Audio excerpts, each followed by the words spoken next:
അരുൺ വൈഗ തിരക്കഥ എഴുതി സംവിധാനം ചെയ്ത് അദ്ദേഹം തന്നെ എഡിറ്റും കൂടി നിർവഹിച്ച് റിലീസായിരിക്കുന്ന ഏറ്റവും പുതിയ സിനിമയായിരുന്നു UK OK. ഇത് തിയേറ്ററിൽ റിലീസായ സമയത്ത് ആ ആഴ്ചയിൽ റിലീസായ ഒരു പടവും ഞാൻ തിയേറ്ററിൽ പോയി കണ്ടിട്ടുണ്ടായിരുന്നില്ല. അതിനുശേഷമുള്ള ആഴ്ചയും തിയേറ്ററിൽ പോയിട്ടുണ്ടായിരുന്നില്ല. എന്തായാലും പടം സക്സസ്ഫുള്ളി തിയേറ്ററിൽ നിന്ന് പോവുകയും ഇപ്പോൾ ആമസോൺ പ്രൈം വീഡിയോയിൽ റിലീസാവുകയും ചെയ്തിട്ടുണ്ട്. ലിങ്ക് ഡിസ്ക്രിപ്ഷനിൽ കൊടുക്കാം. ഗോളം എന്ന സിനിമയ്ക്ക് ശേഷം രഞ്ജിത്ത് സജീവ് നായകനായി അഭിനയിക്കുന്ന സിനിമയാണിത്. ജോണി ആന്റണി, മനോജ് K ജയൻ, ഇന്ദ്രൻസ്, മഞ്ജു പിള്ളെ, സംഗീത, മീര വാസുദേവ്, അൽഫോൺസ് പുത്രൻ, മനോജ് K തുടങ്ങിയ ഒരു വലിയ താരനിര സിനിമയിൽ ഉണ്ടെങ്കിലും ഈ എക്സ്പീരിയൻസ്ഡ് താരങ്ങളെ നമ്മൾ സ്ക്രീനിൽ കാണുന്നത് വളരെ കുറച്ച് സമയം മാത്രമാണ്. അക്കൂട്ടത്തിൽ കൂടുതൽ സ്ക്രീൻ സ്പേസ് കിട്ടിയിട്ടുള്ളത് നമ്മുടെ ജോണി ആന്റണിക്കാണ്. പിന്നെ സിനോജ് B അയ്യപ്പനാണ് ഇതിൻ്റെ ക്യാമറ നിർവഹിച്ചിട്ടുള്ളത്. രാജേഷ് മുരുകേശനാണ് ഇതിൻ്റെ സംഗീത വിഭാഗം കൈകാര്യം ചെയ്തിരിക്കുന്നത്. പാട്ടുകൾ അത്യാവശ്യം നല്ലതായിട്ട് എനിക്ക് തോന്നി. വിഷ്ണു ഗോവിന്ദാണ് ഇതിൻ്റെ സൗണ്ട് ഡിസൈനിൽ വർക്ക് ചെയ്തിട്ടുള്ളത്. സിനിമയെക്കുറിച്ച് എങ്ങനെയുണ്ടെന്ന് ചോദിച്ചു കഴിഞ്ഞാൽ എന്തൊക്കെയോ പറയാനുണ്ടായിരുന്നു. പക്ഷേ അവസാനം സിനിമ കൊണ്ട് എത്തിച്ചത് കണ്ടപ്പോൾ എൻ്റെ പൊന്നടവേ എന്ന് വിളിക്കാനാണ് തോന്നിപ്പോയത് എന്ന് പറഞ്ഞിട്ട് നമുക്ക് വീഡിയോയിലേക്ക് കടക്കാം. ഈ വീഡിയോയിൽ സിനിമയെ സംബന്ധിക്കുന്ന സ്പോയിലേഴ്സ് ഉണ്ടാവും. കാരണം കുറച്ച് കാര്യങ്ങളൊക്കെ വിമർശനാത്മകമായി നമ്മൾ നോക്കിക്കാണേണ്ടതുണ്ട്. ചില കാര്യങ്ങൾ വളരെയധികം നമ്മൾ പ്രോത്സാഹിപ്പിക്കേണ്ടതുമുണ്ട് എന്നുള്ളതുകൊണ്ട് സിനിമയുടെ കഥയൊക്കെ പറഞ്ഞു തന്നെയായിരിക്കും നമ്മൾ മുന്നോട്ട് പോവുക. സിനിമ OTT റിലീസ് ആയതുകൊണ്ടാണ്. സ്പോയിലേഴ്സ് ഉണ്ടാവും എന്ന് മനസ്സിലാക്കിക്കൊണ്ട് കാണുക. നിവിൻ പോളിയുടെ ശബ്ദ സൗകുമാര്യത്തോടു കൂടിയാണ് അദ്ദേഹമാണ് ഈ സിനിമ സാധാരണ ഒന്നെങ്കിൽ മമ്മൂട്ടിയോ മോഹൻലാലോ ലാൽ ജോസോ ഒക്കെ ചെയ്യുന്ന പരിപാടി ഈ സിനിമയിൽ ചെയ്തിരിക്കുന്നത് നിവിൻ പോളിയാണ്. അദ്ദേഹമാണ് ഇതിലെ കഥാപാത്രങ്ങളെക്കുറിച്ച് ഒരു ഇൻട്രൊഡക്ഷൻ പറയുന്നത്. അതിനു മുമ്പ് കേരളത്തിലെ 3 പ്രധാനപ്പെട്ട മുന്നണികൾ എന്ന് വെച്ചാൽ BJP, കോൺഗ്രസ്, കമ്മ്യൂണിസ്റ്റ്, ഈ 3 മുന്നണികളും പിന്നെ അപ്പുറമായിട്ട് വേറെ കുറച്ച് ആളുകളൊക്കെ ഇരിപ്പുണ്ട്. അങ്ങനെ ഈ എല്ലാ മുന്നണികളും ഒരുമിച്ച് ഒരു പത്രസമ്മേളനം നടത്തുകയാണ്. അതെന്തിനാണ് എന്നുള്ളത് ടീസ് ചെയ്തിട്ടാണ് നമ്മൾ സിനിമയിലേക്ക് കടക്കുന്നത്. ഇതിനിടയിലും സിനിമയിൽ ഉടനീളവും നമ്മൾ എടുത്തു പറയേണ്ടത് പത്രപ്രവർത്തകരായി അല്ലെങ്കിൽ മാധ്യമപ്രവർത്തകരായി അഭിനയിച്ചിട്ടുള്ള ആളുകളുടെ ഭാവ പ്രകടനങ്ങളൊക്കെയാണ്. എൻ്റെ പൊന്നുകുട്ടി, ഇത് ക്യൂട്ട്നെസ് വാരി വിതറുന്ന ഇൻ്റർവ്യൂ അല്ല എന്ന് ഈ മൈക്കും പിടിച്ച് സംസാരിക്കുന്ന ആളോട് തിരിച്ച് പറയണമെന്ന് തോന്നിയിട്ടുണ്ടായിരുന്നു. അതുപോലെ ചോദ്യങ്ങൾ ചോദിക്കാനിരിക്കുന്ന ആളുകളോടും നിങ്ങൾ ഇത്രയൊന്നും അഭിനയിക്കേണ്ട കാര്യമില്ല, നിങ്ങൾ പത്രപ്രവർത്തകരാണ്, അങ്ങനെ നിന്നാൽ മതി എന്ന് പറയണമെന്നൊക്കെ തോന്നുന്ന രീതിയിൽ. പക്ഷേ നല്ലൊരു ചാൻസ് കിട്ടിയാൽ ഞാൻ പൊളിക്കും എന്നുള്ള ഒരു അവരുടെ ഒരു ആറ്റിറ്റ്യൂഡ് ഉണ്ടല്ലോ, അത് വളരെ പ്രോത്സാഹിപ്പിക്കബിളായിട്ട് എനിക്ക് തോന്നി. അതുപോലെ ശ്രദ്ധിച്ച മറ്റൊരു കാര്യം, സിനിമയുടെ ടൈറ്റിൽ എഴുതി തുടങ്ങുമ്പോൾ ഇതിലെ വർഷമാണെങ്കിലും ഈ സിനിമയുടെ പിന്നിൽ പ്രവർത്തിച്ചവരുടെ ഒരു ഡീറ്റെയിൽസ് ഒക്കെ എഴുതി കാണിക്കുമല്ലോ, ആ സമയത്തൊക്കെയും ഏതെങ്കിലും ഒരു സ്പെല്ലിംഗ് അവർ പച്ച കളറിൽ കൊടുക്കുന്നുണ്ടായിരുന്നു. അതിൻ്റെ കാരണം എന്താണെന്നുള്ളത് സിനിമ തുടങ്ങിയ അവസാനം വരെയും എനിക്ക് മനസ്സിലായിട്ടില്ല. ഇനിയിപ്പോൾ സിനിമ വിജയിക്കാൻ വേണ്ടി ഏതെങ്കിലും ഒരു ജോത്സ്യൻ ടൈറ്റിലിൽ എവിടെയെങ്കിലും ഒരു പച്ച നിറം കൊടുക്കുക, സിനിമ വലിയ വിജയമാവും എന്ന് പറഞ്ഞിട്ട് അതിൻ്റെ ഭാഗമായിട്ട് ചെയ്തതാണോ എന്ന് അറിയില്ല. സിനിമാക്കാർക്ക് ഇച്ചിരി വിശ്വാസം കൂടുതലാണല്ലോ. എന്തായാലും ടൈറ്റിലിൽ ഇടയ്ക്കിടയ്ക്ക് വന്നു പോകുന്ന പച്ച കളർ നന്നായിരുന്നു. ഇനി നേരത്തെ പറഞ്ഞ പ്രസ് മീറ്റിങ്ങും താങ്ക്സ് കാർഡും എല്ലാം കഴിഞ്ഞ് ഏകദേശം 3:40 ആകുമ്പോൾ സിനിമയിലൊരു പ്രധാന ഭാഗം ആരംഭിക്കുന്നുണ്ട്. ഏകദേശം 11:53 ആകുമ്പോഴാണ്, അതായത് 3 മിനിറ്റിൽ ആരംഭിച്ച് 12ാമത്തെ മിനിറ്റ് അടുക്കുന്നത് വരെയും ഇവർ പറയുന്ന ഒരു കഥയുണ്ട്. ആ കഥയും അതിനെ തുടർന്ന് സിനിമയിൽ പലയിടത്തായി കുത്തി നിറച്ചിട്ടുള്ള കുറച്ച് ഇമോഷണൽ സീക്വൻസും എടുത്തു കളഞ്ഞാൽ സിനിമയ്ക്ക് ഒന്നും സംഭവിക്കാനില്ല എന്ന് തന്നെയാണ് ഞാൻ മനസ്സിലാക്കുന്നത്. എന്നാലും അത് നമ്മൾ കാണണം. റോയിച്ചൻ്റെയും മരിയയുടെയും കല്യാണമാണ്. മരിയ UK പോകാൻ നഴ്സിംഗ് ഒക്കെ പഠിച്ച് തയ്യാറായിരിക്കുകയാണ്. റോയിച്ചനാണെങ്കിൽ ഒരു സൈക്കിൾ വർക്ക്ഷോപ്പ് നടത്തുകയാണ്. ഇവർ രണ്ടുപേരുടെയും വിവാഹമാണ്. പക്ഷേ റോയിച്ചന് ഇതിൽ വലിയ താല്പര്യമില്ല. കാരണം റോയിച്ചന് ഇഷ്ടം അന്നമ്മയായിരുന്നു. മരണ വീട്ടിൽ വെച്ച് അന്നമ്മയും റോയിച്ചനും തമ്മിൽ ഒരു പ്രണയ ദൂത് കൈമാറുന്നതിനിടയിൽ മരിയ ഇതിനിടയിൽ പെട്ടുപോവുകയായിരുന്നു. പെട്ടെന്ന് കാല് വഴുക്കി മരിയ റോയിച്ചൻ്റെ മേത്തോട്ട് വീഴുന്നു. നാട്ടുകാർ കാണുന്നു. റോയിച്ചൻ്റെ കയ്യിൽ അന്നമ്മയ്ക്ക് കൊടുക്കാനുള്ള പ്രണയലേഖനം ഉണ്ടായിരുന്നു. അത് നാട്ടുകാർ വായിച്ച് മരിയയും റോയിച്ചനും തമ്മിൽ പ്രണയമാണെന്ന് ധരിച്ച് അവർ രണ്ടുപേരും പിടിച്ച് കെട്ടിക്കുകയായിരുന്നു. പക്ഷേ എന്നാലും നമ്മൾ തമ്മിൽ ശാരീരികമായ പരിപാടികളൊന്നും ഉണ്ടാവില്ല, നിന്നെ എനിക്ക് ഭാര്യയായിട്ട് കാണാൻ പറ്റില്ല എന്ന് റോയിച്ചൻ പ്രഖ്യാപിക്കുകയും ആദ്യ രാത്രി തന്നെ പുള്ളിയുടെ കൺട്രോൾ പോവുകയും പിന്നീട് നമ്മളൊരു ലേബർ റൂമാണ് കാണുന്നത്. ഇത്രയും കാണിക്കാനെടുത്തത് വളരെ വിലപ്പെട്ട 8 മിനിറ്റോളമാണ്. പിന്നീട് അങ്ങോട്ടുള്ള സിനിമ കാണുന്ന സമയത്ത് ഇടയ്ക്കെങ്കിലും നമുക്ക് തോന്നും നമ്മൾ എന്തിനാണ് ഇതൊക്കെ കുത്തിയിരുന്ന് കണ്ടത്. അത് മറ്റൊന്നും കൊണ്ടല്ല, റോയിച്ചൻ്റെ മകനാണ് നമ്മുടെ നായകന് നാട്ടിൽ എന്തെങ്കിലും പരിപാടിയൊക്കെ ചെയ്ത് കൂടണമെന്നാണ് ആഗ്രഹം. പക്ഷേ റോയിച്ചൻ്റെ മകനെ എത്രയും പെട്ടെന്ന് UK അയക്കണം. വേറൊന്നും കൊണ്ടല്ല, ഭാര്യ UK ജോലിക്ക് പോകുന്ന സമയത്ത് റോയിച്ചനെയും കൊച്ചിനെയും കൊണ്ടുപോകാമെന്ന് പറഞ്ഞു. പക്ഷേ റോയിച്ചൻ പറഞ്ഞു ഞാൻ വരൂല. പക്ഷേ മരിയ കഷ്ടപ്പെട്ട് പഠിച്ച് UK പോകാൻ നിന്നതല്ലേ. അങ്ങനെ സ്വന്തം കുഞ്ഞിനെയും ഭർത്താവിനെയും നാട്ടിൽ ഉപേക്ഷിച്ച് അവർ നേരെ UK പോവാണ്. അപ്പോൾ വേറെ ആരുടെയും സഹായമില്ലാതെ, ഭാര്യയുടെ സഹായമില്ലാതെ മോനെ ഇയാൾക്ക് UK അയക്കണം. എന്നാൽ പിന്നെ ഈ ഭാര്യ വിളിച്ച സമയത്ത് കൊച്ചുമായിട്ട് ഇയാൾക്ക് UK പോയായിരുന്നോ മനുഷ്യ എന്ന് ചോദിക്കാൻ തോന്നിയിട്ടുണ്ടായിരുന്നു പലയിടത്തും. ഈ കൊച്ചു വളർന്ന് വലുതായി വീടും ആധാരമൊക്കെ പണയം വെച്ചിട്ട് തന്നെ കൊച്ചിനെ വിടണമെന്നുണ്ടായിരുന്നു. മൊത്തത്തിൽ ഈ റോയിച്ചൻ എന്ന് പറയുന്ന ക്യാരക്ടർ ഒരു ബോധം കെട്ട ആളാണെന്നുള്ളത് സിനിമയിലുടനീളം നമുക്ക് മനസ്സിലാവും. ആ ക്യാരക്ടറാണ് നമ്മുടെ ജോണി ആൻ്റണി ചെയ്യുന്നത്. ഇടയ്ക്കിടയ്ക്ക് ഇമോഷണലി ഭയങ്കര സ്നേഹമാണെന്ന് പറയുന്ന, എന്നാൽ ഇയാൾ എന്താ ഉദ്ദേശിക്കുന്നത് എന്ന് നമുക്ക് ചോദിക്കാൻ തോന്നി പോകുന്ന പോലത്തെ ഒരു ക്യാരക്ടർ. അപ്പോൾ ഈ റോയിച്ചന് മകനെ UK വിടാനുള്ള, അവനെ അതിന് ഫോഴ്സ് ചെയ്യാനുള്ളൊരു കാരണം വേണമല്ലോ. ആ കാരണമാണത്രേ നമ്മൾ ഈ 8 മിനിറ്റ് എടുത്ത് കണ്ട ഇത്രയും ഭാഗം. Very much logical. ഇനി നമുക്ക് നായകനിലേക്ക് വരാം. നമ്മുടെ നായകൻ്റെ ഒരു പ്രത്യേകത എന്താണെന്ന് വെച്ച് കഴിഞ്ഞാൽ പുള്ളി IELTS കോച്ചിങ്ങിന് പോകുന്നുണ്ട്. മാത്രമല്ല പാർട്ട് ടൈം ആയിട്ട് പുള്ളി ഒരു ജോലിക്ക് പോകുന്നുണ്ട്. ആ ജോലി എന്താണെന്ന് വെച്ച് കഴിഞ്ഞാൽ ഈ അനധികൃതമായി മണൽ കടത്തുന്ന ലോറികൾക്ക് വഴി കാണിച്ചു കൊടുക്കുക എന്നുള്ളതാണ്. നാട്ടിലെന്തെങ്കിലും പണിയെടുത്ത് അപ്പൻ്റെ കൂടെ ജീവിക്കണം എന്ന് ആഗ്രഹിക്കുന്ന നല്ലവനായ നന്മ നിറഞ്ഞൊരു ചെറുപ്പക്കാരൻ പാർട്ട് ടൈം ആയിട്ട് ഇച്ചിരി മണൽ കടത്താൻ പോകുന്നു എന്നുള്ളത് ഒരു തെറ്റായിട്ട് നമ്മൾ കാണേണ്ട കാര്യമില്ല. എന്തായാലും അപ്പൻ്റെ നിർബന്ധപ്രകാരമാണ് ഇവൻ IELTS കോച്ചിങ്ങിന് പോകുന്നത്. അല്ലാതെ ഇവൻ IELTS എഴുതിയെടുക്കുകയോ UK പോവുകയോ ഒന്നും ഇവൻ്റെ ആഗ്രഹങ്ങളിൽ പെടുന്നതേ അല്ല. അതുകൊണ്ട് തന്നെ 8-9 തവണയാണ് ഇവൻ പരീക്ഷ എഴുതി പൊട്ടുന്നത്. പക്ഷേ വീണ്ടും വീണ്ടും അപ്പൻ ഇവനെ കോച്ചിങ്ങിന് അയക്കുകയാണ്. ഇയാൾക്ക് എന്തോ വയ്യേ. അങ്ങനെ ഈ പയ്യൻ UK പോകുമോ പോകില്ലയോ എന്ന് പറയുന്ന അത്രയും സീനുകൾ നമ്മൾ കണ്ടുകൊണ്ടിരിക്കുന്നത് ഏകദേശം 1 മണിക്കൂറാണ്. ഇതിനിടയിൽ ഈ നായക കഥാപാത്രത്തിൻ്റെ 1-2 ഇടിച്ചേ പറ്റൂ എന്ന് പറയുന്ന സ്വഭാവ ഗുണം കൊണ്ട് ഇദ്ദേഹം മണൽ ലോബിയുമായി ഉടക്കുന്നുണ്ട്, പാർട്ടിക്കാരുമായി ഉടക്കുന്നുണ്ട്, ഒരു കാര്യമില്ലാതെ പോലീസുകാരുമായിട്ടും ഇയാൾ ഉടക്കുന്നുണ്ട്. അങ്ങനെ പരമാവധി ശത്രുക്കളെയൊക്കെ സമ്പാദിച്ച് UK പോകാൻ താല്പര്യമില്ല, നാട്ടിലെന്തെങ്കിലും ബിസിനസ് ചെയ്താൽ മതി എന്ന് പറഞ്ഞ് അപ്പം വിടുന്നതുകൊണ്ട് മാത്രം IELTS പോയി വെറുതെ സമയം കളഞ്ഞുകൊണ്ടിരിക്കുന്ന ഒരു നല്ലവനായ ചെറുപ്പക്കാരൻ. അങ്ങനെ ഇരിക്കുമ്പോൾ ഈ മണൽക്കടത്തിൻ്റെ കാര്യമൊക്കെ അപ്പനറിയും. അതിൻ്റെ വിഷമമൊക്കെ ആയിട്ട് ഇന്ന് ഇനി ഞാൻ എന്ത് ചെയ്യും എന്നുള്ളൊരു ഭാവത്തിലൊക്കെ പുള്ളിയുടെ കുറച്ച് ഇമോഷണൽ സീനുകളൊക്കെ ഉണ്ട്. ഇതൊക്കെ കേട്ട് മനസ്സിന് സഹിക്കാൻ പറ്റാതെ ആ പയ്യൻ പോയി ഒറ്റയടിക്ക് IELTS എഴുതിയെടുക്കും. അതിൻ്റെ കാരണമായിട്ട് അവൻ പറയുന്നത്, എനിക്ക് താല്പര്യമില്ലാതെ എഴുതിയതുകൊണ്ടാണ് ഇത്രയും വർഷം ഞാൻ തോറ്റത്, പക്ഷേ ഇത് ഞാൻ ജയിക്കാൻ വേണ്ടി എഴുതിയാണ്, അപ്പോൾ തന്നെ ഞാൻ ജയിച്ചു. പക്ഷേ ജയിച്ച ഉടനെ ഇവൻ ചെയ്യുന്ന എന്താണെന്ന് വെച്ചാൽ ഇവൻ്റെ അപ്പനുമായി കൊമ്പ് കോർത്ത ഒരു പയ്യനെ വീട്ടിൽ കയറി തല്ലുന്നുണ്ട്. അവൻ്റെ അപ്പൻ SIയോ CIയോ എന്തോ ആണെന്നറിയാതെ. ഇതൊക്കെ ഭയങ്കര സസ്പെൻസായിട്ട് നമ്മളെ കാണിക്കുകയാണ്. അങ്ങനെ അപ്പൻ്റെ ആഗ്രഹത്തിന് വേണ്ടി UK പോകാൻ വേണ്ടി IELTS ക്ലിയർ ചെയ്തു. പക്ഷേ അതേ അപ്പന് വേണ്ടി പോയി പോലീസ് കേസ് ഉണ്ടാക്കിയാൽ UK പോകാൻ പറ്റില്ല എന്നറിയാതിരുന്ന ഒരു നിർഗുണനായിരുന്നു നമ്മുടെ നായകൻ. പക്ഷേ ഒരുപാട് പേരുടെ സഹായത്തിനാൽ ആ കേസൊക്കെ സോൾവ് ചെയ്ത് പുള്ളി വീണ്ടും UK പോകാനുള്ള തയ്യാറെടുപ്പുകൾ പൂർത്തിയാക്കുന്നതിനിടെയാണ് ഉള്ളിലുള്ള കാര്യം തുറന്നു പറയുന്നത്. എനിക്ക് UK പോകാൻ താല്പര്യമില്ല, എനിക്കിവിടെ എന്തെങ്കിലുമൊക്കെ പരിപാടിയായിട്ട് അപ്പൻ്റെ കൂടെ ജീവിക്കാനാണ് താല്പര്യം. തന്നെയുമല്ല, കോച്ചിങ്ങിന് പോകുന്ന സമയത്ത് UK പോകാൻ ഒരു താല്പര്യമില്ലാതെ ഇതേ കോച്ചിങ്ങിന് വന്നിരിക്കുന്ന മറ്റു ചില വിദ്യാർത്ഥികളുമായും ഇയാളൊരു ബോണ്ടിങ് ഉണ്ടാക്കിയെടുത്തിട്ടുണ്ട്. അതിലൊരാൾ നായിക എന്ന തോന്നൽ സിനിമയിലുടനീളം ഉണ്ടാക്കുന്നുണ്ടെങ്കിലും അങ്ങനെ ഒരു വ്യക്തതയൊന്നും നൽകുന്നില്ല.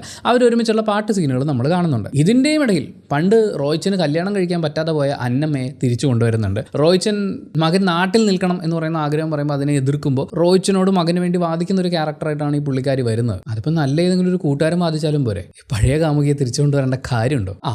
എന്തായാലും UK പോകുന്നതിന് മുമ്പ് ചെന്നൈ പോയി അൽഫോൺസ് പുത്രനെ കണ്ട് അനുഗ്രഹം വാങ്ങിക്കാൻ വേണ്ടി നമ്മുടെ നായകൻ പോകുന്നു. അൽഫോൺസ് പുത്രനല്ല, വേറെ ആരാണ്ടൊക്കെയാണ്. പുള്ളിയും താല്പര്യമില്ലാതെ UK പോയതാണ്. അതുകൊണ്ട് കാശുണ്ടാക്കാൻ പറ്റും, എന്നാലും നാട്ടിൽ നിൽക്കുന്ന ആടോ സുഖം എന്ന് ഈ UK പോകാൻ തയ്യാറെടുക്കുന്ന പയ്യനെ അയാൾ ഉപദേശിക്കുന്നു. ആ ഉപദേശം കൂടി ആകുമ്പോഴേക്കും ആ മോട്ടിവേഷനൊക്കെ കിട്ടിക്കഴിയുമ്പോൾ തിരിച്ച് നാട്ടിലേക്ക് വരുന്ന വഴി പൂക്കളൊക്കെ വിൽക്കാൻ വേണ്ടിയിട്ട് അത് കർഷകരിൽ നിന്ന് കളക്ട് ചെയ്തുകൊണ്ട് പോകുന്ന തമിഴ്നാട് സ്വദേശികളൊക്കെ കാണുമ്പോൾ ഉടനെ തന്നെ നായകനൊരു വലിയ ഐഡിയ ഉണ്ടാവുകയാണ്. എന്തുകൊണ്ട് ഈ പൂക്കൾ നമുക്ക് നമ്മുടെ നാട്ടിൽ കൃഷി ചെയ്തുകൂടാ? യെസ് കൂട്ടുകാരെ, അങ്ങനെ UK പോകാൻ നിന്ന നായകൻ നാട്ടിൽ കുറച്ച് സ്ഥലം വാങ്ങിച്ച് അവിടെ ജമന്തി പൂക്കൾ കൃഷി ചെയ്യാൻ തീരുമാനിക്കുകയാണ്. എന്തായാലും കൃഷി ചെയ്ത് വേറെ 3-4 പൂക്കളൊക്കെ കൃഷി ചെയ്ത് നോക്കാമായിരുന്നു. പക്ഷേ അവൻ ജമന്തിയിൽ മാത്രമാണ് ഫോക്കസ് ചെയ്യുന്നത്. അങ്ങനെ UK പോകാൻ വേണ്ടി റോയ്ച്ചൻ ലോൺ എടുത്ത് വെച്ചിരുന്ന കാശെല്ലാം റോയ്ച്ചനെ പറഞ്ഞ് കൺവിൻസ് ചെയ്യിപ്പിച്ച് പാടമൊക്കെ പാട്ടത്തിനെടുത്ത് അവിടെ കൃഷി ഇറക്കി തുടങ്ങുമ്പോഴാണ് റവന്യൂ വകുപ്പ് വരുന്നത്. ഈ ഭൂമി ഇങ്ങനെ നമുക്ക് കൃഷി ചെയ്യാൻ പറ്റില്ല, ഇതിൻ്റെ അവകാശത്തിൽ കുറച്ച് പ്രശ്നങ്ങളൊക്കെ ഉണ്ട്, ഇത് സർക്കാരിൻ്റെ ഭൂമിയാണ് എന്നൊക്കെയാണ് അവർ പറയുന്നത്. അത് കഴിഞ്ഞ് എക്സൈസ് വകുപ്പും പോലീസ് വകുപ്പും ഒക്കെ വന്നിട്ട് പറയുന്നത് നിങ്ങളിവിടെ കൃഷി ചെയ്യുന്നത് ജമന്തിയല്ല കഞ്ചാവാണെന്ന്. ഇതിനിടയിൽ കൈക്കൂലി കൊടുത്തത് സെറ്റിലാക്കാൻ നായകൻ ശ്രമിക്കുന്നുണ്ട്. അവിടെയും അവൻ്റെ സ്വഭാവ ഗുണം കൊണ്ട്, 1-2 കൈവീശുന്ന സ്വഭാവ ഗുണം കൊണ്ട് ഈ പുള്ളി തല്ലുണ്ടാക്കുകയാണ്. മാപ്പ് പറയാൻ എന്ന് പറഞ്ഞ് പാർട്ടി ഓഫീസിലേക്ക്, കാരണം പാർട്ടിക്കാരാണ് നാട്ടിൽ വ്യവസായം തുടങ്ങാൻ സമ്മതിക്കാത്തത് എന്നാണല്ലോ അതിൻ്റെ ഒരു രീതി. അങ്ങനെ പാർട്ടിക്കാരുടെ അടുത്ത് മാപ്പ് പറയാൻ എന്ന് പറഞ്ഞ് ചെന്നിട്ട് അവിടെയും ഈ പുള്ളി തല്ലുണ്ടാക്കുകയാണ്. അങ്ങനെ മൊത്തത്തിൽ ഈ സംരംഭവുമായി മുന്നോട്ട് പോകാൻ പറ്റില്ല എന്ന് മനസ്സിലാവുകയും ഈ കടം വാങ്ങിച്ച കാശൊക്കെ എങ്ങനെ തിരിച്ചു കൊടുക്കും എന്ന് പറയുന്ന ഒരു ടെൻഷനിലേക്ക് ഇരിക്കുന്ന സമയത്ത് അച്ഛൻ്റെ കയ്യിൽ നിന്ന്, അതായത് ജോണി ആൻ്റണിയുടെ കയ്യിൽ നിന്നും കൂടി UK വാങ്ങിച്ച നമ്മുടെ മകൻ നായകൻ അവൻ ലാപ്ടോപ്പ് തുറന്നു വെച്ച് പരിഹാരം അന്വേഷിക്കുകയാണ്. അങ്ങനെ നോക്കുമ്പോഴാ ഒരുപാട് സമരത്തിൻ്റെ വീഡിയോസ്, അങ്ങനെ രാപ്പകലില്ലാതെ ഈ വ്യത്യസ്തമായ സമര വീഡിയോസ്, ഈ സെക്രട്ടേറിയറ്റിന് മുമ്പിലൊക്കെയുള്ള സമര വീഡിയോസ് കുത്തിയിരുന്ന് കണ്ടിട്ട് നായകൻ തീരുമാനിക്കുകയാണ് മുഖ്യമന്ത്രിയെ നേരിട്ട് കാണാം. മെയിൽ അയച്ചു നോക്കുന്നു, രക്ഷയില്ല. പിന്നെയും കുത്തിയിരുന്ന് സമര വീഡിയോ കാണുന്നു, ഡിഫറൻ്റ് ആയിട്ടുള്ള സമര രീതികൾ നോക്കുന്നു, നേരിട്ട് പോയി നോക്കുന്നു, CMനെ കാണാൻ പറ്റുന്നില്ല. ഇതിനിടയിൽ പാരലായിട്ട് ഓൾറെഡി UK പോയിട്ടുള്ള കുറേ ആൾക്കാരോട് ഇദ്ദേഹം വീഡിയോ കോൾ ചെയ്യുന്നത് നമ്മൾ കാണുന്നുണ്ട്. അങ്ങനെ അറ്റ കൈക്ക് ഇയാൾ പോയി CMനെ കരിങ്കൊടി കാണിക്കും. കരിങ്കൊടി കാണിക്കേണ്ട ആവശ്യമൊന്നുമില്ലായിരുന്നു, CMൻ്റെ അടുത്തേക്ക് ഓടിപ്പോയതാ. അതുവഴി വെറുതെ പോവുകയായിരുന്ന ഒരു മാധ്യമ പ്രവർത്തകയുടെ കറുത്ത ഷോള് കയ്യിൽ കുരുങ്ങി, അത് കയ്യിൽ കുരുങ്ങിയത് വകവെക്കാതെ മുഖ്യമന്ത്രിയുടെ അടുത്തേക്ക് ഓടുമ്പോൾ കരിങ്കൊടി കാണിക്കുന്നോടാ CMനെ എന്ന് പറഞ്ഞ് പോലീസുകാരെ എടുത്തിട്ട് ചളക്കും. അത് വാങ്ങിച്ച് വീട്ടിലെത്തുമ്പോഴാണ് നായകന് വീണ്ടും സമര വീഡിയോസൊക്കെ കണ്ടു കഴിയുമ്പോൾ ഒരു പുതിയ ഐഡിയ വരും. അങ്ങനെ അവൻ നാട് നീളെ പോസ്റ്റർ ഒട്ടിച്ചും പത്രത്തിൽ പരസ്യം കൊടുക്കുകയൊക്കെ ചെയ്യും CMനെ കാണാനില്ല എന്ന്. അപ്പോൾ അതുടനെ വാർത്തയാവും. അത് കഴിഞ്ഞ് ഇയാൾ ഫേസ്ബുക്കിൽ പോസ്റ്റൊക്കെ ഇടുന്നുണ്ട്, മറ്റേ ചെഗ്വേരയുടെ പടമൊക്കെ വെച്ച്. അത് കഴിഞ്ഞൊരു ഫേസ്ബുക്ക് ലൈവ് പോകും. CMനെ കാണാൻ എന്താണ് ഒരു സാധാരണക്കാരന് പറ്റാത്തത്? അപ്പം തന്നെ CM വിളിച്ച് പുള്ളിനെ മുന്നിലിരുത്തും. സിനിമയാണല്ലോ, സ്വാഭാവികമാണല്ലോ. അങ്ങനെ CM എന്താണ് കാര്യം എന്ന് ചോദിക്കും. അപ്പോൾ ഇവൻ്റെ പ്രശ്നങ്ങളെല്ലാം പറയും. അത് കഴിഞ്ഞ് UK പോയാലുള്ള പ്രശ്നങ്ങളെക്കുറിച്ചും ഇവൻ CM ക്ലാസ് എടുത്ത് കൊടുക്കും. അതിനുവേണ്ടി സിനിമയിൽ അവർ ഉപയോഗിച്ചിരിക്കുന്നത് അത്രയും നേരം പെർഫോമൻസിൽ വളരെ ആവറേജ് ആയിരുന്ന നായകനെ കൊണ്ട് ഈ ഇമോഷണൽ സീനുകൾ പറഞ്ഞാൽ ഏൽക്കില്ല എന്ന് വിചാരിച്ചിട്ടാണോ എന്നറിയില്ല, ഒരു പെൺകുട്ടിയെ ഒരു UK കഥ പറയാൻ വേണ്ടിയിട്ട് ഏൽപ്പിക്കുന്നുണ്ട്. ആ കുട്ടിയുടെ പെർഫോമൻസ് വളരെ നല്ലതായിരുന്നു. പക്ഷേ പറഞ്ഞു വെച്ചിരിക്കുന്ന കാര്യങ്ങളും അതിൽ നമുക്ക് കിട്ടാതിരുന്നൊരു കൺവിൻസിങ് ഫാക്ടർ അത് സ്ക്രിപ്റ്റിൽ വരുന്ന കാര്യമാണെന്നാണ് എനിക്ക് ഫീൽ ചെയ്തത്. അതൊക്കെ കൊണ്ട് എനിക്കത് കോമഡി ആയിട്ടാണ് തോന്നിയത്. നമ്മുടെ ഈ പെൺകുട്ടി PSC പരീക്ഷ എഴുതി ഗവൺമെൻറ് ജോലിക്ക് വേണ്ടി ട്രൈ ചെയ്തു. 2 പ്രാവശ്യം എഴുതി, റാങ്ക് ലിസ്റ്റിൽ വന്നിട്ടും ജോലി കിട്ടിയില്ല. അങ്ങനെ ഇരിക്കുന്ന സമയത്ത് 30 ലക്ഷം രൂപ കൊടുത്തു കഴിഞ്ഞാൽ UK ജോലി കിട്ടും എന്നൊരു ഏജൻസി പറഞ്ഞു അത്രേ. 30 ലക്ഷം രൂപ അറേഞ്ച് ചെയ്യാൻ അവർക്ക് പറ്റില്ലായിരുന്നു. എന്നാൽ പോലും ലോൺ എടുത്തും ചിട്ടി വിളിച്ചും അങ്ങനെ 30 ലക്ഷം രൂപ അറേഞ്ച് ചെയ്ത് ഈ കുട്ടി നേരെ UK പോവാണ്. അവിടെ ചെന്ന് കഴിഞ്ഞപ്പോൾ ഏജൻസി പറഞ്ഞതുപോലെ ഒന്നുമല്ല. 100 കണക്കിന് ആളുകൾ അവർ ഹോട്ടലിലും സൂപ്പർ മാർക്കറ്റിലും പാത്രം കഴുകിയും മറ്റേ കുളിമുറി കഴുകിയൊക്കെയാണ് ജീവിക്കേണ്ടി വന്നത്. ഇതിൻ്റെ ഇടയിൽ യൂണിവേഴ്സിറ്റി പോകാൻ സമയമില്ല. കാരണം പണിയെടുത്തുണ്ടാക്കുന്ന കാശ് വീട്ടിലേക്ക് അയച്ചു കൊടുക്കണമല്ലോ. അത്രയും ഭാഗം കേൾക്കുമ്പോൾ നമുക്ക് തോന്നും, ഇവിടുന്ന് പുറത്തു പോകുന്ന വിദ്യാർത്ഥികളുടെ ഒരു കഷ്ടപ്പാടേ. നിങ്ങൾ UK കാനഡയിലും ഒക്കെ ഇവിടുന്ന് വലിയ ആഗ്രഹങ്ങളുമായി ജോലിക്ക് പോയിട്ടുള്ള അവിടെ നിന്ന് സക്സസ് ആയിട്ടുള്ള ഓരോ ആളുകളോടും ചോദിക്കുമ്പോൾ അവരുടെ തുടക്കകാലങ്ങളിൽ നമ്മൾ ഓടിച്ചെന്ന് കഴിഞ്ഞാൽ ഉടനെ നമുക്കൊരു കസേരയിട്ട് ജോലി തരിക എന്ന് പറയുന്ന ഒരു സിസ്റ്റം പാർട്ട് ടൈം ജോലി ചെയ്യുന്നവർക്ക് അത്രയ്ക്ക് സാധ്യതകൾ ഉണ്ടാവുള്ളൂ. അവിടെ നിന്ന് എക്സ്പീരിയൻസ് ഉണ്ടാക്കണം. ആരും ചെയ്യാത്ത കാര്യമൊന്നുമല്ല ഈ കുട്ടി ഇത്രയും വലിയൊരു പ്രശ്നമായിട്ട് പറയുന്നത്. ഒരു സൂപ്പർ മാർക്കറ്റിൽ സാധനം എടുത്ത് കൊടുക്കുക, ഹോട്ടലിൽ പാത്രം കഴുകുക, അവിടുത്തെ ടോയ്ലറ്റ്സ് ക്ലീൻ ചെയ്യാൻ നിൽക്കുക. ഏറ്റവും മിനിമം ഇവിടുത്തെ അത്രയും തല്ലിപ്പൊളി സാഹചര്യത്തിൽ ജോലി ചെയ്യേണ്ട ഒരു സാഹചര്യം അവിടെ ഉണ്ടാവില്ല. മാത്രമല്ല എടുക്കുന്ന പണിക്ക് അവിടെ റെസ്പെക്റ്റും കിട്ടും, പൈസയും കിട്ടും. പക്ഷേ ഈ കുട്ടിക്ക് അതൊക്കെ ഒരു വലിയ അപമാനമായിട്ടാണ് ഫീൽ ചെയ്തത്. അതൊരു ടിപ്പിക്കൽ മലയാളി മൈൻഡ് സെറ്റ് മാത്രമാണ്. എന്ത് ജോലിയും ചെയ്യാനും ആ ജോലി ചെയ്ത് കൃത്യമായി വരുമാനം വാങ്ങാനും ആ ജോലി ചെയ്യുന്നു എന്ന് നെഞ്ചും വിരിച്ചെന്ന് പറയാനും ഒക്കെയുള്ള ഒരു അഭിമാന ബോധം നമുക്കുണ്ടാവേണ്ടതാണ്. എന്തായാലും ഈ കുട്ടി വീട്ടിലേക്ക് പൈസ അടയ്ക്കുക എന്നുള്ളതിന് ഒരു പ്രാധാന്യം കൊടുക്കുകയും ക്ലാസ്സിന് പോകുന്നതിനേക്കാൾ കൂടുതൽ ജോലിക്ക് പോകാനുള്ള ഇൻട്രസ്റ്റ് കാണിക്കുകയും ചെയ്തു. അവിടെ ഒരു വിദ്യാർത്ഥിയായിട്ട് ആ ഒരു വിസയിൽ സ്റ്റുഡൻറ്റ് വിസയിൽ ചെന്നിട്ടുള്ള ഒരാൾക്ക് ഇത്ര സമയമേ ജോലി ചെയ്യാൻ പാടുള്ളൂ എന്നുണ്ട്. അതിൽ കൂടുതൽ ജോലി ചെയ്ത് കഴിഞ്ഞാൽ ഡീപ്പോർട്ട് ചെയ്യും അത്രേ.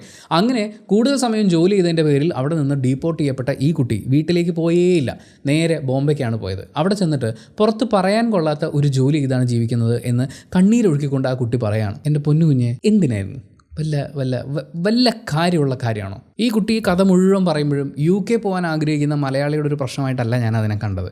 ആ കുട്ടിയുടെ വളർത്തു ദോഷമായിട്ട് തന്നെയാണ് കണ്ടത്. അതിൻ്റെ അപ്പനും അമ്മയും. PSC ജോലി കിട്ടിയില്ല.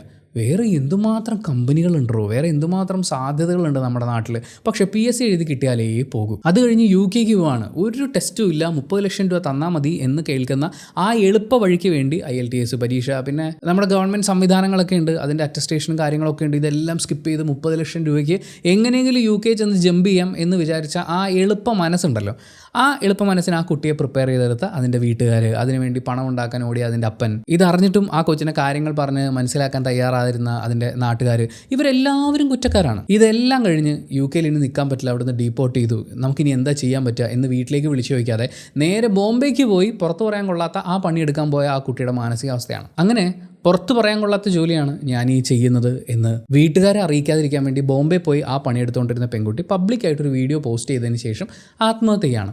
നല്ലൊരു ഇതായിരുന്നു അത്. എന്തായാലും ഏറ്റവും അവസാനം ആ കുട്ടി പറയുന്നത്, അവിടെ പോയി സക്സസ് ആയ കുറേ ആൾക്കാരെ നിങ്ങൾ കേട്ടിട്ടുണ്ടാവും, പക്ഷേ അവിടെ ഇപ്പോൾ ഏറ്റവും കൂടുതലുള്ളത് എന്നെപ്പോലുള്ള ആളുകളാണ്. എൻ്റെ നാട്ടിൽ ജോലി ചെയ്യാൻ പറ്റിയിരുന്നെങ്കിൽ എന്ന് പറയുന്ന ഒരു സെൻറ്റിമെൻറ്റ്സ് പറഞ്ഞിട്ടാണ് ആ കുട്ടിയുടെ ആ വീഡിയോ ഒക്കെ അവസാനിക്കുന്നത്. എനിക്ക് ഇപ്പോഴും മനസ്സിലാവാഞ്ഞത് UK പോകുന്നതിന് മുമ്പേ ആ കൊച്ചിന് ഇവിടെ ജോലി ചെയ്യാനുള്ള സാഹചര്യം ഉണ്ടായിരുന്നു. പക്ഷേ ഇവിടെ നമ്മൾ ജോലി ചെയ്യുമ്പോഴും നമുക്ക് ഇങ്ങനത്തെ ഒരു ജോലി കിട്ടിയാലേ ഞാൻ ചെയ്യുള്ളൂ എന്ന് പറയുന്നൊരു വാശി, അവിടെ പോയി കഴിഞ്ഞാലും എനിക്ക് ഇങ്ങനത്തെ ഒരു ജോലി തന്നെ കിട്ടണം എന്ന് പറയുന്ന ആഗ്രഹം. നമ്മുടെ ഒരു മെയിൻ പ്രശ്നം എന്താണെന്ന് വെച്ചാൽ നമ്മൾ ഈ ജീവിതത്തിലെ യാഥാർത്ഥ്യങ്ങളെ നോക്കിക്കാണാൻ പിള്ളേരെ പഠിപ്പിക്കുന്നില്ല എന്നുള്ളതും, നമ്മൾ മലയാളികൾ ഈ പറയുന്ന പ്രശ്നങ്ങളൊന്നും കാണുന്നില്ല. സിനിമയുടെ ഏറ്റവും അവസാനം എഴുതി കാണിക്കുന്ന 3-ൽ 1 വംശീയ വിവേചനത്തിന് ഇരയാകുന്നു, 5-ൽ 1 ഡിപ്രഷന് അടിമപ്പെടുന്നു എന്നൊക്കെ പറയുന്ന കാരണങ്ങളൊക്കെ എഴുതി കാണിക്കുന്നുണ്ട്. ഇതൊക്കെ ലോകമെമ്പാടും നടക്കുന്ന ഒരു യാഥാർത്ഥ്യമാണ്. ഈ യാഥാർത്ഥ്യത്തിനെ ഫേസ് ചെയ്യാൻ കൂടി കുട്ടികളെ പ്രിപ്പയർ ചെയ്യേണ്ടിയിരിക്കുന്നു, അല്ലെങ്കിൽ നമ്മൾ സ്വയം പ്രിപ്പയർഡ് ആവേണ്ടിയിരിക്കുന്നു എന്ന് പറയുന്ന യാഥാർത്ഥ്യങ്ങളെ ഒന്നും മനസ്സിലാക്കാതെ കേരളത്തിൽ ഇവിടെ സുഖകരമായി അപ്പൻ്റെ അമ്മയുടെയൊക്കെ തണലിൽ സുഖമായിട്ട് ജീവിച്ച് പെട്ടെന്ന് അങ്ങോട്ട് ചെല്ലുമ്പോൾ ഉണ്ടാകുന്ന ഒരു പ്രശ്നമായിട്ടാണ് ഈ കുട്ടിയുടെ സങ്കടം പറച്ചിൽ എനിക്ക് ഫീൽ ചെയ്തത്. തീർച്ചയായും വളരെ സീരിയസ് ആയിട്ടുള്ള ഇഷ്യൂസ് നേരിടുന്ന, ഏജൻസികളുടെ തട്ടിപ്പ് കാരണം അവിടെ ചെന്ന് കഷ്ടപ്പെടേണ്ടി വന്ന ആളുകളുണ്ട്. എനിവേ, ഈ പറയുന്ന കഥയൊക്കെ കാണിച്ചതിന് ശേഷം നമ്മുടെ നായകൻ മുഖ്യമന്ത്രിയെ മുന്നിലിരുത്തി ഭയങ്കര മോട്ടിവേഷൻ കൊടുക്കുകയാണ്. മുഖ്യമന്ത്രി ഇത് കേട്ട് കഴിഞ്ഞപ്പോഴേക്കും ഞെട്ടിപ്പോയി. ഇത്രയും വലിയ യാഥാർത്ഥ്യമാണോ നമ്മുടെ നാട്ടിൽ നടക്കുന്നത്? ഞാനിനി എന്ത് ചെയ്യും എന്നുള്ളൊരു ഭാവത്തിൽ ഇങ്ങനെ ഇരിക്കുന്ന സമയത്ത് നിങ്ങളുടെ വാക്ക് കൊണ്ടാവരുത്, നിങ്ങളുടെ പ്രവൃത്തി കൊണ്ടാവണം ഓരോ വോട്ടും നേടേണ്ടത്. മതിലിൽ പോസ്റ്റർ ഒട്ടിക്കാതെ ഒരു പ്രാവശ്യമെങ്കിലും ജയിക്കാൻ പറ്റുമോ എന്നുള്ള ചോദ്യം കേൾക്കുമ്പോഴേക്കും മുഖ്യമന്ത്രിയുടെ 2 കണ്ണ് മാത്രമല്ല അകക്കണ്ണും കൂടി തുറക്കുകയാണ്. അപ്പം തന്നെ എല്ലാ മുന്നണിയെയും കൂടി വിളിച്ച് ഒരു പത്രസമ്മേളനം നടത്തി. ഇതിൽ ഞങ്ങളുടെ തെറ്റും കൂടി ഉണ്ട് കേട്ടോ, അതുകൊണ്ട് നമ്മുടെ കുട്ടികളെ നമ്മൾ നമ്മുടെ നാട്ടിൽ തന്നെ നിർത്തുന്നു എന്ന് പറഞ്ഞൊരു പച്ച കളർ മാപ്പൊക്കെ പൊക്കി കാണിച്ച് ഗ്രേറ്റ് യൂത്ത് ഇൻ കേരള എന്ന് കാണിക്കുന്നുണ്ട്. ആ സമയത്ത് തന്നെ പാരലായിട്ട് നമ്മുടെ നായകൻ്റെ ബന്ധുക്കളും കൂട്ടുകാരും എല്ലാവരും കൂടിയിട്ട് ഒരു വലിയ തോട്ടത്തിൻ്റെ ഗേറ്റ് തുറക്കുകയാണ്. അത് തുറക്കുന്നതിന് മുമ്പേ നമുക്കറിയാം അവിടെ മുഴുവൻ പൂത്തൊലഞ്ഞ് നിൽക്കുകയായിരിക്കുമെന്ന്. അങ്ങനെ കണ്ണെത്താത്ത ദൂരത്തോളം ഇവർ പാട്ടത്തിനടുത്തെന്ന് പറഞ്ഞ് ആകെ മതിലേട്ടി കാണിച്ചൊരു ചെറിയ ഏരിയയാണ്. പക്ഷേ കണ്ണെത്താത്ത ദൂരത്തോളം ജമന്തി പൂക്കൾ VFXൽ വിരിഞ്ഞു നിൽക്കുന്ന ഒരു തോട്ടത്തിൻ്റെ മുമ്പിൽ അവരിങ്ങനെ അന്താളിച്ച് നിൽക്കുന്ന സമയത്ത് ഒരു മ്യൂസിക് ബാൻഡിൻ്റെ കോസ്റ്റ്യൂമൊക്കെ ഇട്ടുകൊണ്ട് നായകനും കൂട്ടുകാരും ഒക്കെ ഇങ്ങനെ സ്ലോ മോഷനിൽ നടന്നു വരികയാണ്. ആ സമയത്താണ് കുറച്ച് കാര്യങ്ങൾ എഴുതി കാണിക്കുന്നത്. കാനഡയിൽ 12 വിദ്യാർത്ഥികളാണ് കഴിഞ്ഞ വർഷം ആത്മഹത്യ ചെയ്തത്. ലാസ്റ്റ് വേർഡ്സ് അവരെല്ലാവരും പറഞ്ഞ അവസാന വാക്കുകൾ ഞാനിന്ന് നാട്ടിലേക്ക് വന്നോട്ടെ എന്നാണെന്നുള്ളതാണ്. പിന്നെ വംശീയ വിവേചനവും ഡിപ്രഷനും ഒക്കെ നേരിടുന്നു എന്നുള്ള കാര്യമുണ്ട്. അവസാനം എഴുതി വെച്ചിരിക്കുന്നത് പോകും മുമ്പ് ഒരു പ്രാവശ്യം കൂടി പൊരുതി നോക്കാം, ജന്മം തന്ന വീട്ടുകാരോടൊപ്പം ജനിച്ച മണ്ണിൽ നല്ല അവസരങ്ങൾ സൃഷ്ടിക്കാൻ എന്നാണ്. അതായത് പോകുന്നതിന് മുമ്പ് ഒരു പ്രാവശ്യം കൂടി നമുക്ക് ഇവിടെ എന്തെങ്കിലും ചെയ്യാൻ പറ്റുമോ എന്നൊക്കെ ഒന്ന് ശ്രമിച്ച് നോക്കാം എന്നുള്ളതാണ്. അതൊക്കെ ഒരു നല്ല കാര്യമാണ്. പക്ഷേ പോകുന്നതിന് മുമ്പ് ശ്രമിക്കണോ വേണ്ടയോ എന്നുള്ളതും ഈ പറയുന്ന ആളുകളുടെ ചോയ്സാണ്. മാത്രമല്ല വിദേശ രാജ്യങ്ങളിൽ ചെല്ലുമ്പോൾ അവർ നേരിടേണ്ടി വരുന്ന പ്രശ്നങ്ങൾ, അവിടെ ചെന്ന് കക്കൂസ് കഴുകേണ്ടി വരുന്നു, അവിടെ ചെന്ന് വെയിറ്റുള്ള ജോലി ചെയ്യേണ്ടി വരുന്നു, അല്ലെങ്കിൽ പെട്രോൾ പമ്പിൽ ജോലിക്ക് നിൽക്കേണ്ടി വരുന്നു എന്നൊക്കെ പറയുന്നത് അത് മാത്രമല്ല അവർ നേരിടുന്ന പ്രശ്നം. ഈ ആദ്യം പറഞ്ഞാൽ ഇന്ന ജോലി ചെയ്യേണ്ടി വരുന്നു എന്നുള്ളത് പ്രശ്നമൊന്നുമല്ല, അത് നമ്മുടെ ഉള്ളിൻ്റെ ഉള്ളിൽ കിടക്കുന്ന ദുരഭിമാന ബോധമാണ്. അവിടെ ചെല്ലുമ്പോൾ ഉണ്ടാകുന്ന ഒറ്റപ്പെടലുണ്ട്. ഇവിടെ ഈ നാട്ടുകാരും വീട്ടുകാരും കൂട്ടുകാരുമായിട്ട് 24 മണിക്കൂർ എൻഗേജ്ഡ് ആയിട്ടിരുന്ന ഒരാൾ അവിടെ ചെല്ലുമ്പോൾ അയാൾക്ക് ഫീൽ ചെയ്യുന്ന ഒരു ഒറ്റപ്പെടലുണ്ട്. മാത്രമല്ല ഇത്രയും ഈസി ആയിട്ട് ഇവിടെ ജീവിച്ചിട്ട് അവിടെ ചെല്ലുമ്പോൾ നിങ്ങൾ ഇത്ര സമയം ജോലി ചെയ്യണം, ആ ജോലിയും ഷിഫ്റ്റും കാര്യങ്ങളൊക്കെ കഴിഞ്ഞ് നിങ്ങൾ വന്നിട്ട് നിങ്ങൾക്ക് പഠിക്കാനുള്ളത് നിങ്ങളുടെ ക്ലാസ്സിൽ പോകണം, അത് കഴിഞ്ഞ് കൃത്യമായിട്ട് അസൈൻമെൻറ്റ്സ് മെയിൻറ്റെയിൻ ചെയ്യണം. ഇവിടുത്തെ പോലെ അവസാന നിമിഷത്തേക്ക് വെച്ചുകൊണ്ട് ഉഴപ്പിയൊക്കെ നടക്കാൻ പറ്റില്ല. ഇത്രയും പൈസ കൊടുത്ത് അവിടെ പോയി പഠിക്കുന്നതാണ്. അപ്പോൾ അതിൻ്റെ ഒരു സ്ട്രെസ് ഉണ്ട്. അതിനെയും കൂടി ഓവർകം ചെയ്യാൻ നമുക്ക് പറ്റണം. പുതിയ പുതിയ ബന്ധങ്ങളുണ്ടാകും, പുതിയ പുതിയ പ്രശ്നങ്ങളുണ്ടാകും, ഇതുവരെ നേരിട്ടിട്ടില്ലാത്ത ഒരുപാട് പ്രശ്നങ്ങൾ അവിടെ ചെന്ന് നേരിടേണ്ടി വരും. ഇങ്ങനെയുള്ള കുറേ കാര്യങ്ങൾക്ക് കൂടി പ്രിപ്പയർ ആയിക്കൊണ്ട് വേണം ഏതെങ്കിലും ഒരു വിദേശ രാജ്യത്തേക്ക് നമ്മൾ കടക്കാൻ വേണ്ടിയിട്ട്. പലപ്പോഴും അവിടെ പോയാൽ രക്ഷപ്പെടും എന്ന് പറഞ്ഞ് ഓടിപ്പോകുന്ന ആളുകളാണ്. അല്ലെങ്കിൽ അവിടെ പോയി നീയെങ്കിലും രക്ഷപ്പെടും എന്ന് പറഞ്ഞ് എങ്ങനെയെങ്കിലും ഇവരൊന്ന് കയറ്റി വിട്ടാൽ മതി എന്ന് ആഗ്രഹിച്ചിരിക്കുന്ന അച്ഛനമ്മമാരാണ്. ഈ പറയുന്ന പ്രശ്നങ്ങളൊന്നും അഡ്രസ്സ് ചെയ്യാതെ ഇവിടെ ജോലി ചെയ്താലും ബിസിനസ് ചെയ്താലും ഭയങ്കര ബുദ്ധിമുട്ടാണ്, അതുകൊണ്ടാണ് ആളുകൾ UK പോയി രക്ഷപ്പെടാൻ നോക്കുന്നത് എന്നൊക്കെയുള്ള രീതിയിൽ ഒരു കാര്യമുണ്ട്. അതില്ലെന്നല്ല ഞാൻ പറയുന്നത്. പക്ഷേ അതുപോലെയോ അതിൽ കൂടുതലോ നമ്മൾ ശ്രദ്ധിക്കേണ്ട ഒരുപാട് പഠനങ്ങൾ നടക്കേണ്ട ഒരു കാര്യമാണിത്. പിന്നെ ഈ സിനിമയിലെ നമ്മുടെ നായകൻ അവൻ്റെ കയ്യിലിരിപ്പ് കൊണ്ട് മാത്രമാണ് വെറുതെ കൂട്ടുകാരൻ്റെ ചേട്ടൻ്റെ വീട്ടിലിരിക്കുന്ന സമയത്ത് അവിടെ വന്ന പാർട്ടിക്കാരനെ ചുമ്മാ ചൊറിയാൻ പോയിട്ടാണ് പാർട്ടിക്കാരുടെ ദേഷ്യം ഇവൻ പിടിച്ചു വാങ്ങിക്കുന്നത്. അവൻ്റെ എടുത്തുചാട്ടം ഒന്നുകൊണ്ട് മാത്രമാണ് അവൻ പോയി പോലീസുകാരനെ വീട്ടിൽ കയറി തല്ലുന്നത്. അവിടെയും ഒരുത്തൻ UK പോകാനിരിക്കുന്നതുകൊണ്ട് മാത്രം കേസില്ലാതെ പോയതാണ്. പാർട്ടിയുമായിട്ട് വരുമാനം ഉണ്ടാക്കാൻ വേണ്ടിയിട്ട് മണൽക്കടത്തിന് പോയതാണ് ഈ മാന്യനായ ചെറുപ്പക്കാരൻ ചെയ്തത്. അപ്പം അങ്ങനെയൊക്കെയുള്ളൊരു നായക കഥാപാത്രത്തിനെ കാണിച്ചിട്ട് UK എന്നല്ല സ്വന്തം വീടിൻ്റെ കംഫർട്ട് സോണിന് പുറത്തേക്ക് പോയാൽ സർവൈവ് ചെയ്യാൻ പറ്റില്ലാത്ത മാനസികാവസ്ഥയിൽ വളർത്തിയെടുക്കപ്പെട്ടിട്ടുള്ള കുട്ടികളെ കൂടി കാണിച്ചുകൊണ്ട് അവരുടെ ആ സ്ട്രഗിളിനെ വളരെ ഭീകരമാക്കി കാണിച്ചുകൊണ്ട് അങ്ങനെയല്ല നമ്മുടെ നാട്ടിലെ ഈ ഒരു പ്രശ്നം, വിദേശത്തേക്കുള്ള ഒരു യാത്രക്കാരുടെ എണ്ണം കൂടുന്നു എന്നുള്ളത് നമ്മൾ ചെക്ക് ചെയ്യേണ്ടത്. എന്നെ സംബന്ധിച്ച് വളരെ പെരിഫറലായിട്ടുള്ള കുറച്ച് ഇമോഷണൽ സാധനങ്ങളും എന്തൊക്കെയോ കാണിച്ചു കൂട്ടാൻ വേണ്ടിയിട്ടുള്ള ഒരു വ്യഗ്രതയും എന്നുള്ളതിനപ്പുറത്തേക്ക് UK എനിക്കൊന്നും ഓക്കെ ആയിട്ട് ഫീൽ ചെയ്തിട്ടില്ല. UK കുറേ ആളുകൾക്ക് ഓക്കെ ആയിരിക്കും, ചില ആളുകൾക്ക് ഓക്കെ ആവില്ല. അത് UKയുടെ കുഴപ്പമാണോ അതോ ഇവിടുന്ന് പോകുന്ന ആളുകൾ അതിന് പ്രിപ്പയർഡ് ആയിട്ട് പോകാത്തത് കൊണ്ടാണോ എന്നൊന്ന് ശ്രദ്ധിക്കുന്നത് വളരെ നന്നായിരിക്കും. പ്രോപ്പറായിട്ട് പഠിച്ച് പാസ്സായി മാനസികവും ശാരീരികവുമായി ഒരുങ്ങിയതിന് ശേഷം ഒരു വിദേശ രാജ്യത്തേക്ക് പോകുന്നതായിരിക്കും ബെറ്റർ എന്നുള്ള അഭിപ്രായമൊക്കെ പ്രകടിപ്പിച്ചുകൊണ്ട് UK കിട്ടിയ ഊക്കൊന്നും ഒരു കുഴപ്പമില്ലാത്തതാണ് എന്നുള്ള എൻ്റെ ഒരു ഫീലിങ്സ് ഞാനിവിടെ വെക്കുകയാണ്. UK is not an okay movie for me എന്ന് പറഞ്ഞുകൊണ്ട് നമ്മൾ ഈ വീഡിയോയുടെ അവസാനിപ്പിക്കുകയാണ്. Thank you so much for watching this video. Video ഇഷ്ടപ്പെട്ട ലൈക്ക് ചെയ്യുക, കമൻറ്റ് ചെയ്യുക, ഷെയർ ചെയ്യുക, സബ്സ്ക്രൈബ് ചെയ്യുന്ന കാര്യം പരിഗണിക്കുക. എനിക്ക് ഈ സിനിമയിലെ ആ പത്രമാധ്യമ പ്രവർത്തകരുടെ അവരുടെ ഒരു സിറ്റുവേഷൻ പറഞ്ഞുകൊണ്ടുള്ള മൈക്ക് പിടിച്ചുള്ള വർത്താനമൊക്കെ ഉണ്ടല്ലോ, നല്ല രസമായിരുന്നു കേട്ടോ.